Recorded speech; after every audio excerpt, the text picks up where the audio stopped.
अगर आप एनजीओ खोलने की सोच रहे हैं तो ये एंटिटी आपके लिए सबसे ज्यादा बेनिफिशियल होगी। इस एंटिटी का नाम है सेक्शन 8 कंपनी। देखिए, 3 तरीके के एनजीओ होते हैं। पहला होता है ट्रस्ट, दूसरी होती है सोसाइटी और तीसरी होती है सेक्शन 8 कंपनी। सेक्शन 8 कंपनी एक ऑनलाइन कंप्लायंट ऑर्गेनाइजेशन होती है जिसके सारे कंप्लायंस ऑनलाइन होते हैं और रिसेंटली ये सीएसआर फंडिंग के लिए भी ज्यादा रिलायबल मानी गई है। ज्यादा से ज्यादा एनजीओस या ज्यादा से ज्यादा जो कंपनीज हैं वो भी अपनी एनजीओस को सेक्शन 8 कंपनी में ही रजिस्टर करते हैं। क्यों? एक सिंपल सी चीज है, एक तो पूरे इंडिया में ही ऑपरेट कर सकती है अनलाइक ट्रस्ट और सोसाइटी, और इसके सारे ऑनलाइन कंप्लायंस होने की वजह से ये काफी ट्रांसपेरेंट मानी गई है। तो बात करते हैं सेक्शन 8 कंपनी के बारे में। पहले तो बात करते हैं इसके लिए रिक्वायरमेंट क्या क्या है। देखिए, सबसे पहले तो इसके चाहिए 2 डायरेक्टर। इसमें कैपिटल की बिल्कुल कोई भी रिक्वायरमेंट नहीं है, आप 0 कैपिटल से भी सेक्शन 8 कंपनी को स्टार्ट कर सकते हैं। इसके अलावा जिस स्टेट में आप रजिस्टर करेंगे, मान लीजिए आपका दिल्ली का रजिस्टर्ड एड्रेस है और इसके बाद जिस स्टेट में भी आप इसको रजिस्टर्ड ऑफिस बनाएंगे, मान लीजिए दिल्ली में आपका एड्रेस है और इस सेक्शन 8 कंपनी को आप दिल्ली में रजिस्टर करते हैं। ट्रस्ट या सोसाइटी की तरह ऐसा नहीं है कि सेक्शन 8 कंपनी को आप पूरे इंडिया में कहीं भी नहीं चला सकते। सेक्शन 8 कंपनी पूरे इंडिया में आप कहीं भी किसी भी तरह से काम कर सकते हैं और किसी भी क्षेत्र में, डिस्ट्रिक्ट में आप काम कर सकते हैं। इसके अलावा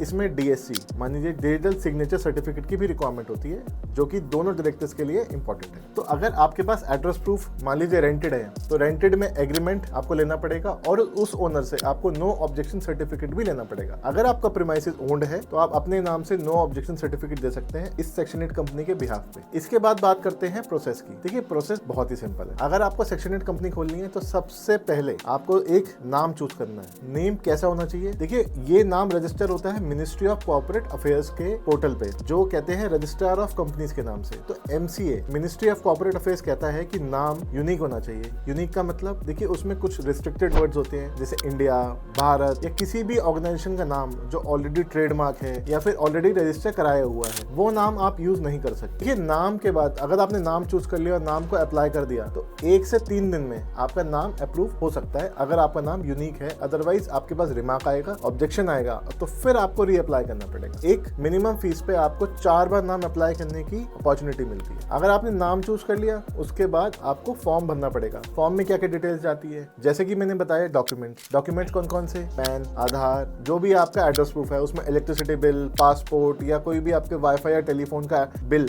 सबमिट हो सकता है। इसके अलावा फॉर्म में कुछ डिटेल्स जाती हैं जैसे कि डायरेक्टर की डिटेल्स जाती हैं, उनका एड्रेस, उनका फोन नंबर, उनका ईमेल आईडी और जिस भी तरह के फॉर्म में डिटेल्स होती हैं वो सब जाती हैं। फॉर्म भरने के बाद आप इसे अपलोड करवाएं। अपलोड करने के बाद अगर कुछ ऑब्जेक्शन नहीं आता, मान लीजिए कोई डॉक्यूमेंट जो आपने अटैच किया है वो उसकी स्कैन कॉपी ठीक नहीं है या जिस भी तरह का कोई अगर रिमार्क या ऑब्जेक्शन नहीं आता तो वो आपको सेक्शन 8 कंपनी अप्रूव करके दे देते हैं। तो इसमें आपको मिलता क्या क्या है? देखिए, सेक्शन 8 कंपनी में आपको पैन मिलता है, इसमें टैन मिलता है। टैन कुछ नहीं होता, बस एक टीडीएस काटने के लिए अगर किसी कंपनी को टैन नंबर चाहिए होता है। इसमें आपको पीएफ ईएसआई, अगर आपकी ऑर्गेनाइजेशन में, एनजीओ में बहुत सारे एम्प्लॉइज हैं जिनका पीएफ ईएसआई कटना मैंडेटरी है तो वो नंबर भी आपको मिल जाता है। अब सेक्शन 8 कंपनी बनने के बाद आपको क्या करना चाहिए ये हम आगे आने वाले वीडियोस में भी आपको बताएंगे, लेकिन इसके अगर आपको कोई एनजीओ खोलनी है तो आपको 1280G सेक्शन 8 कंपनी के बाद 1280G जो कि एक एग्जेम्पशन का लाइसेंस होता है जो इनकम टैक्स डिपार्टमेंट देता है, एनजीओ दर्पण जैसे रजिस्ट्रेशन, CSR1 जो कि मिनिस्ट्री ऑफ कॉर्पोरेट अफेयर्स ही देता है, ये सब लाइसेंस चाहिए तब जाके एनजीओ की डॉक्यूमेंटेशन आपकी पूरी होती है फर्स्ट लेवल पे। तो बेसिक FAQs थे कुछ यूजर्स के और कमेंट सेक्शंस में, और बहुत जगह जो हमने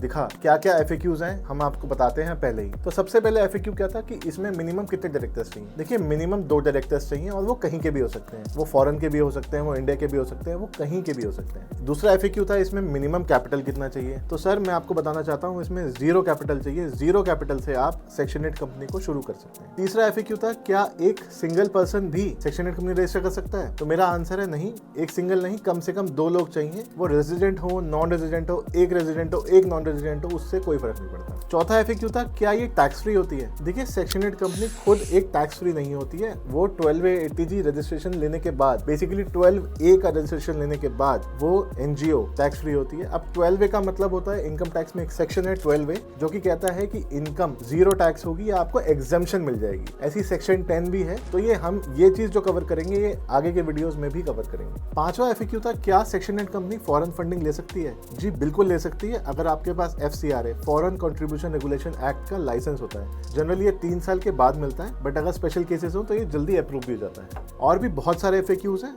बट अभी के लिए हम ये 5 FAQ डाल रहे हैं। अगर आपके पास कोई और भी क्वेश्चंस हैं तो आप कमेंट सेक्शन में पूछ भी सकते हैं and we'll be happy to reply. Thank you and have a good day.